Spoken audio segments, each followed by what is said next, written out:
जय श्री कृष्णा। दोस्तों यह मानव जीवन सुख दुख और उतार चढ़ाव से भरा पड़ा है। इसीलिए अगर जीवन में कभी दुख या मुसीबत आ भी जाए तो घबराना मत, क्योंकि अगर आपके जीवन में दुख आया है तो एक बार सुख भी आएगा।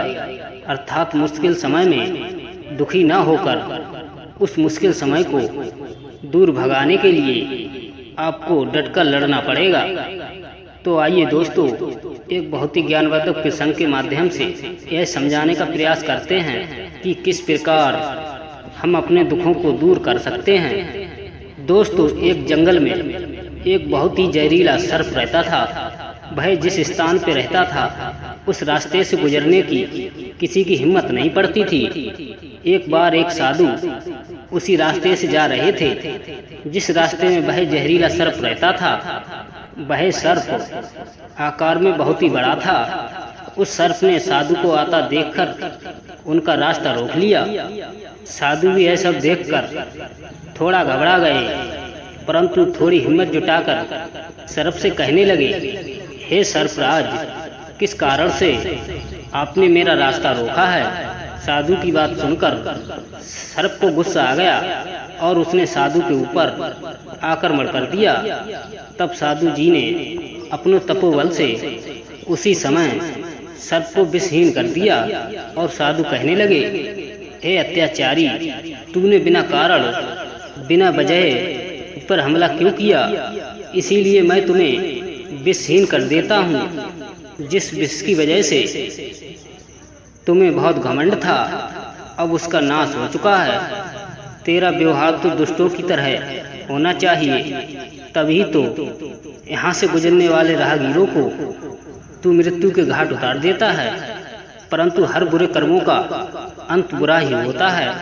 सर्प ने देखा कि उसके विष का प्रभाव धीरे धीरे खत्म होने लगा, तो वह सोचने लगा, मैंने एक साधु पर हमला किया है, उसी का परिणाम भुगतना पड़ेगा। इसके बाद वह सर्प दीन भावना से दुखी होकर साधु जी से माफी मांगने लगा। सर्प कहने लगा, हे मुनिवर, मैंने आपको नहीं पहचाना, मुझे माफ कर दीजिए। मैंने विष के अभिमान में बहुत से लोगों को कष्ट दिया है, परंतु अब यह सब नहीं करूँगा और मैं यह भी नहीं चाहता कि लोग मुझसे डरें। मैं भी चाहता हूँ कि लोग मुझसे प्रेम करें। हे मुनिवर, विषहीन हो जाने से हमारा जीवन दुखों से भर जाएगा, इसीलिए मुझ पर कृपा करो।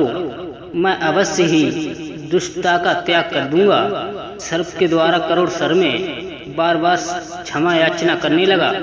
साधु को उस पर दया आ गई, तो साधु ने पुनः सर्प को वैसा ही कर दिया जैसा कि वो पहले था।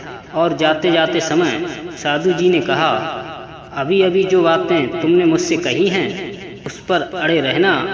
इस रास्ते से आने जाने वाले लोगों को कष्ट मत देना। दोस्तों, काफी समय बीत जाने के बाद एक दिन दोबारा साधु जी उसी रास्ते से गुजर रहे थे, तो उनकी नजर उस सर्प पर पड़ी। तो उन्होंने देखा कि यह तो वही सर्प है जो अधमरे की हालत में पड़ा है। तब साधु जी ने सर्प से पूछा, हे सर्पदेव, तुम्हारी ऐसी हालत किसने की है? सर्प रोते रोते कहने लगा, हे मुनिवर, मेरी यह हालत आपके वजह से हुई है। आपने यही कहा था कि किसी को मत डसना एवं किसी आने जाने वाले को परेशान मत करना। मैंने आपकी आज्ञा का पालन किया है, जिससे लोगों के मन से हमारा डर निकल जाए और आते जाते लोग मुझ पर पत्थर मारने लगे। आज मेरी ऐसी हालत मेरी अच्छाइयों की वजह से हुई है। तब साधु जी कहने लगे, मैंने लोगों को डसने के लिए मना किया था, फुसकारने के लिए नहीं। ईश्वर ने जो तुम्हें शक्ति दी है उसे किसी के लिए कष्ट देने के लिए नहीं दी है, एवं आत्मरक्षा एवं दूसरों की भलाई के लिए।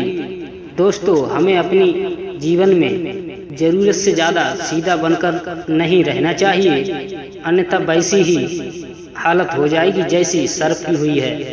आपकी स्थिति कितनी भी कमजोर हो, परंतु दूसरों के सामने उसे प्रदर्शित नहीं करना चाहिए। अगर व्यक्ति मजबूती के साथ पेश आएगा तो उसका विरोधी उसे नुकसान नहीं पहुंचाएगा।